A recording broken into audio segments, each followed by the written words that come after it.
Depois. Aí o Bahia, 12 pontos. Ganhou do Botafogo. G8 também. Ceará ganhou. Corinthians, Internacional, que não tem DVD, agora é DVD, tudo junto, hein? Não adianta reclamar, viu, Internacional? Não é porque eu sou corintiano, ídolo do Corinthians. Vocês estão de brincadeira, cara. Vocês estão de brincadeira, né? Vocês tomaram 6 gols, anulou 2.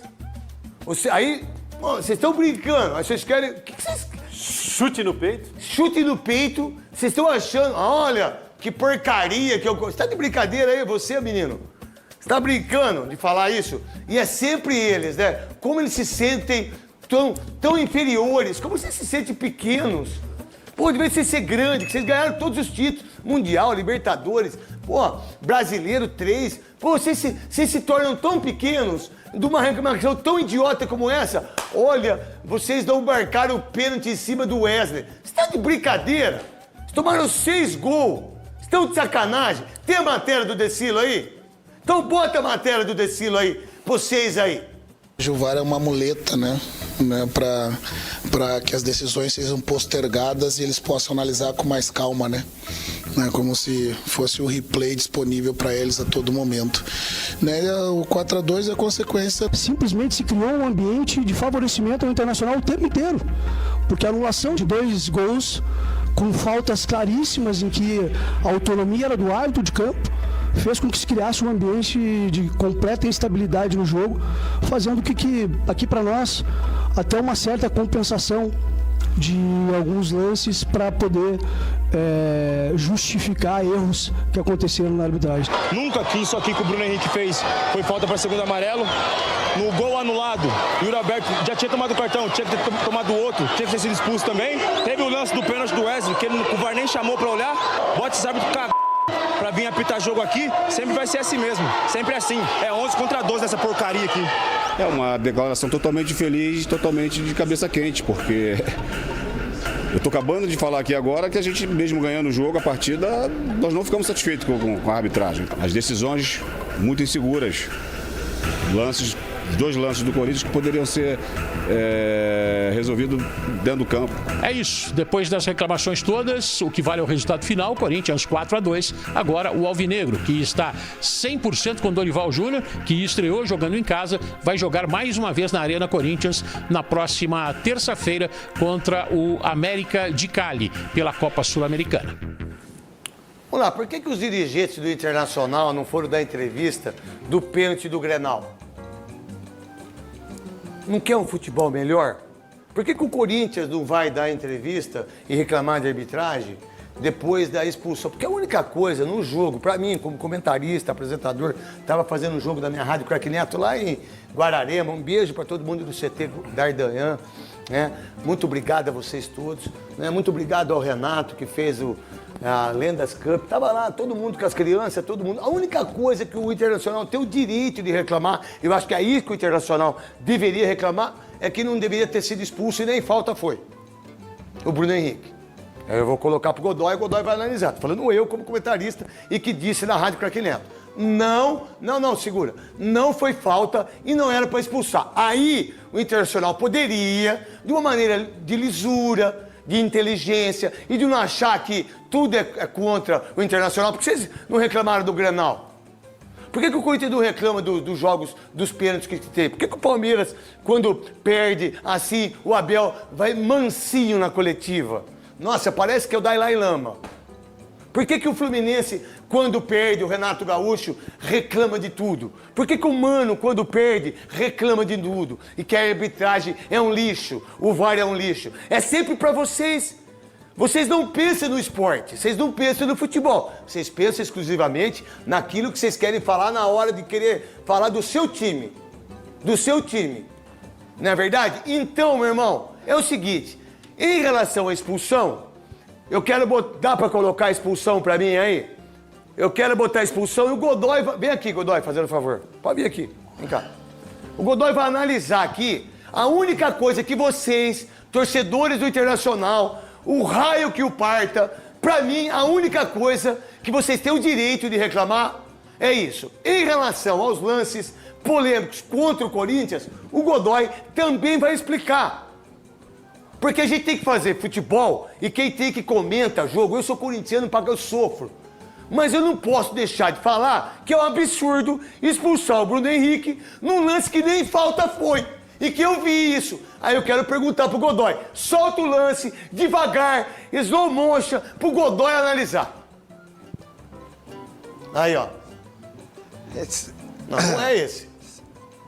Mas, Não, esse é o primeiro cartão. Não, tudo bem. Isso aí, tá bom. Mas é o lance... se foi merecido... gente, merecido. Não é esse. É um cartão muito Não, rigoroso calma, no tá momento, tudo certo. mas foi o árbitro optou por mostrar o cartão. O primeiro cartão, se é rigoroso ou não, se foi merecido ou não, é um alerta para o jogador continuar jogando, sabendo que ele está... Que ele corre o risco. Ele não pode fazer nada para outro amarelo. Nada para outro amarelo. Amarelo esse. Ele vai no pé do adversário. Vamos lá, esse é o Nesse lance. lance aqui... Para o lance pra mim aí. Nesse lance, ele não toca no jogador do Corinthians. Que é o Ranieri. Ele não toca no jogador do Corinthians. Acabou sendo punido com cartão amarelo, segundo amarelo e, consequentemente, vermelho. Isso, vocês todos que fazem aí do Internacional... Tá aí o lance, Godoy, ó. Nem encosta. Nada. Não foi absolutamente nada. Simulação. Solta aí devagar aí. Simulação. E a simulação acontece e acontece quase na frente do banco do Corinthians, né? Então você vê, só que você falou aí o negócio de reclamar quando perde. Todo mundo quer que a arbitragem erre. Aí, Todo mundo quer que a arbitragem erre. Vamos lá, volta só esse lance aí, gente. Eu não quero mais. Mas eu só quer que quero erre. esse. Quer que erra a favor, né? Então você vê se o Dorival Júnior foi ali e falou assim: ô, seu juiz, não foi nada, não expulsa nada, não foi nada. Né? Olha só, aonde tem um toque aí, Godoy? Aonde encosta o Bruno Henrique? Não toca. Não foi falta. Não tocou no jogador do Corinthians. E aí vocês aí que são comentaristas, vocês deviam dizer isso. Vocês que são apresentadores, vocês deviam dizer isso. E aí pode ser um lance crucial pro jogo, que você tira um jogador importante. Sim. Tá, aí eu discuto Pode isso. interferir. Mas ó, aonde o pé? Onde tá o pé? Fala aí, Godoy, por favor. Ele poderia punir o jogador que tá dando o carrinho lá por trás, né? Isso. Não o Bruno Henrique. Que é o Oscar Romero. Não é. Desculpa, o Oscar Romero tá Não o acompanhando. Bruno Henrique. O Bruno Henrique não toca no jogador. Mas eu só quero mostrar isso Por aqui, favor. mostrar aqui, Neto. É a reação de quem é beneficiado. Então, todo mundo no jogo quer que o árbitro erre, mas erre a seu favor. Né? Então, veja, vamos esperar um dia que o Dorival Júnior vai reclamar da arbitragem, porque aqui ele poderia falar Então, pro árbitro. mas também, né? Não foi nada, né? Mas também do Roger Machado, olha, é um amuleto pra perder. Sim. Mas por que você não falou no Grenal? Por que ninguém... Aí vocês não falam, ó, a gente ganhou o Grenal, né? A gente empatou o Grenal, mas não deram um pênalti lá que eu acho que o VAR tinha que ter feito. Mas ninguém, tá tudo certo. Agora, a única jogada que aí tem o Internacional de reclamar é essa expulsão, que não era para segundo amarelo. Não era para expulsar, porque não foi falta. Como o Godoy salientou aqui e explicou, e eu fui ler novamente, porque cada hora eles mudam uma vírgula e melhora ou muda a determinação. A fase de ataque começa quando a bola está... A jogada, a posse de bola é retomada e, de fato, você consegue perceber uma troca de passe que leva para aquilo. O Corinthians retoma a bola aí, a bola volta para o campo de defesa e começa de novo. Tá, então, nesse caso, não poderia ter rebobinado tanto. Isso é uma coisa que eu acho que está errado. Mas é a regra. Mas a verdade, tudo bem, nem toda a regra é feita, Maria. Não, a gente sabe. Não, eu concordo com você. Eu gostaria que nem fosse revisto, que a gente tivesse VAR. Mas eu só exatamente. Eu acho que o jogo não fica... A escolinha do professor Rodrigo Sintra, que teve 2 semanas atrás, o Godoy, sabe? E eu acho que o árbitro do jogo de ontem é péssimo, porque aí ele resolveu levar a cabo tudo que o Rodrigo Sintra falou para ele. O que eles falaram? Olha, não marca qualquer faltinha. Olha, não queremos mais tanta intervenção. Olha, não é para marcar qualquer coisa. Aí o que ele fez? Ele não marcou qualquer coisa. Só que o cara do VAR marcou qualquer coisa. Aí ele chamava. Aí quem apitou o jogo foi o VAR. Nesse lance, eu não sei se a gente tem, mas na falta do André Ramalho, o árbitro tá do lado. Não, ele não pediu porque ele não quer. E ele tem a visão dele como árbitro ele pega e fala, vamos, tira a gente aí, gente. Abre aí. A interpretação dele Abre aí. Pode tirar tudo. Segue o jogo. Isso, pô. Olha lá. Aí ele fala, segue o jogo. Bola, na bola. Na bola. Ele não faz isso? Na bola. Aí sai a jogada pra ver o gol, não vem? Aí o VAR vai, ô meu irmão, não foi na bola. Na origem da jogada. No início que o Corinthians fica Toma com a posse. Não da jogada. Tudo bem, No mas vamos lá. início Não, deixa eu da só posse de terminar bola isso. Pelo Corinthians, houve falta. Isso. Aí, mas pro árbitro, foi uma jogada normal, não foi? Sim. Vamos supor. Aí ele vai lá no... Ah, não, pra mim foi normal. Mas eles não têm competência pra isso. Pode falar, Quesada. Não, eu não vou discutir a ruindade do árbitro. A questão toda é a correção. O VAR foi usado para corrigir. Sim. Aconteceram as duas faltas nos lances de 2 gols anulados pelo Corinthians. Corrigiu. Ok. O erro do árbitro foi ter marcado uma falta que não existiu pra mim, do só Bruno isso. Henrique. Pra mim, no jogo, pra mim, no jogo, é isso. que tem essa... Porque os caras tomaram de 4, é DVD da casa, vocês perderam, e não sei o quê. Pra mim, só teve esse lance. O Inter reclama de duas situações. Que é o pênalti lá do Wesley. Não, o do Wesley também já ficou... Não foi nada. O Wesley é o primeiro a fazer a falta. Isso, ele puxa. Não, ele coloca o braço no peito do Yuri. Tá, depois a gente mostra isso, Godoy. Mas o que o Inter reclama é o primeiro cartão na comemoração de gol do Yuri, que ele vai na torcida e não toma cartão. Ah, mas aí o Internacional também... Não, aí ele Isso é muito faz chato, o segundo. velho. Não, mas aí ele faz o segundo e tira a camisa. Pro Inter, se ele toma um cartão amarelo... Mas se ele toma o primeiro amarelo, ele não tiraria a camisa no segundo, pô.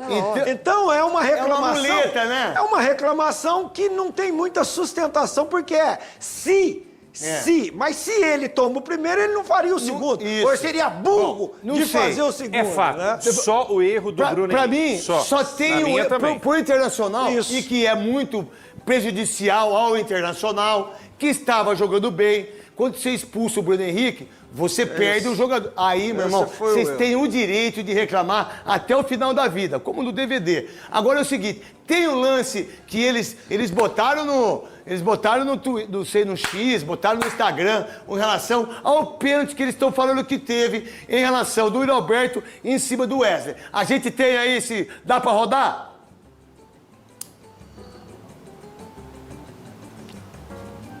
Vamos lá. Godoy, antes de falar do lance, fala pra gente o que você pode falar em relação desse lance que eles estão reclamando. Tá aí agora, quer ver? Jogos de Dorival Júnior, 2 vitórias. A primeira diante do Novo Horizontino, Copa do Brasil, e agora essa diante do Inter pelo Campeonato Brasileiro, um 4-2, jogo movimentado. Mas mais do que os resultados, o torcedor está pensando na perspectiva. O que o Dorival Júnior pode tirar desse elenco, na medida em que ele não terá reforços até a metade do ano. Então, esse é o time. E o Dorival está fazendo algumas coisas bem interessantes já em apenas 2 jogos. E eu apontei 5 medidas que o Dorival adotou desde a sua chegada para vocês entenderem, né, do que o Dorival está fazendo no time do Corinthians. Vamos lá. A primeira coisa, repertório de sistemas. Ele não se apega a um esquema tático. Ele muda conforme o adversário, conforme o jogo, conforme o que ele tem à disposição. Então, diante do Novo Horizontino, ele usou um 4-1-4-1, por exemplo, com o Maicon à frente da defesa e uma linha de 4 que tinha o Alex Santana, o Charles, o próprio Thales Magno, né, que fazia essa ligação do meio com o ataque, só o Héctor Hernandes lá na frente, mas um volante, que era o Maicon no caso, uma linha de 4 jogadores e o Héctor Hernandes lá na frente como centroavante. Venceu o jogo e o Corinthians, apesar de ter sido exigido no segundo tempo, que o Hugo teve que fazer algumas defesas, teve um pouquinho mais de solidez defensiva. E isso é o que busca o Dorival. E ali, naquele momento, ele tinha tido, acho que 2 treinamentos, né, antes daquela partida. Então, mas o que me chamou a atenção...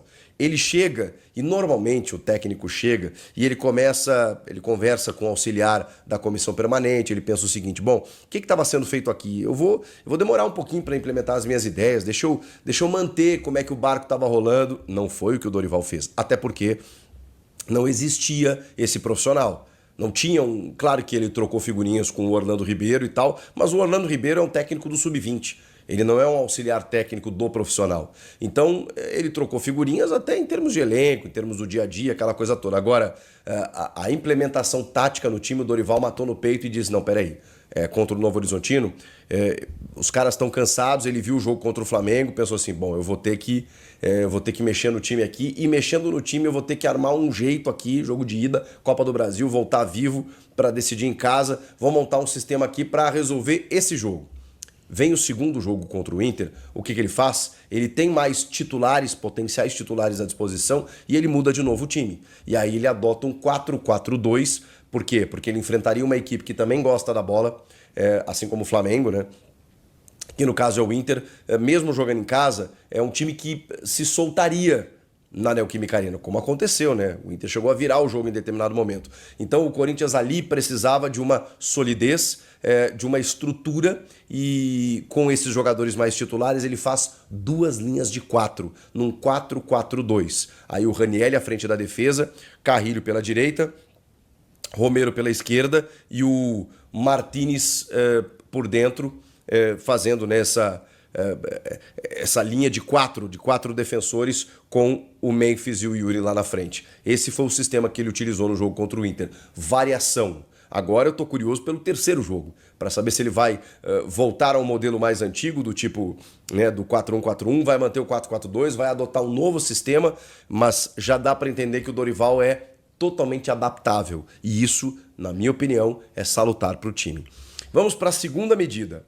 Memphis Depay mais próximo da área. Na verdade, esse é um resgate que faz o Dorival, né? Porque o Ramon Dias, no ano passado, no melhor momento do Memphis na temporada, que é aquela arrancada, é quando ele tem o Rodrigo Garro no time e o Memphis ele fica no chamado último terço. Então o que acontece? O Memphis ele não precisa se desgastar voltando para buscar o jogo, cobrindo o lateral pelo lado esquerdo, correndo em outras funções, tendo que assumir várias responsabilidades. Não, o Memphis ele ficou numa faixa mais restrita de campo. Vamos lembrar, o Memphis tem 31 anos, ele não é um velho, não é isso que eu estou falando, mas ele é um cara que não consegue correr o jogo inteiro. E o próprio Memphis reclamou disso. Quando eu volto para buscar esse jogo, para armar esse jogo, é óbvio que eu não vou chegar sempre lá na frente para concluir. E o ano passado, o Memphis, cara, ele tava numa... Ele voltava muitas vezes para trocar figurinha com o Garro e servir o Yuri. Mas muitas vezes o Memphis se aproveitou das enfiadas do Garro ou do tabelamento com o Yuri mais próximo da área.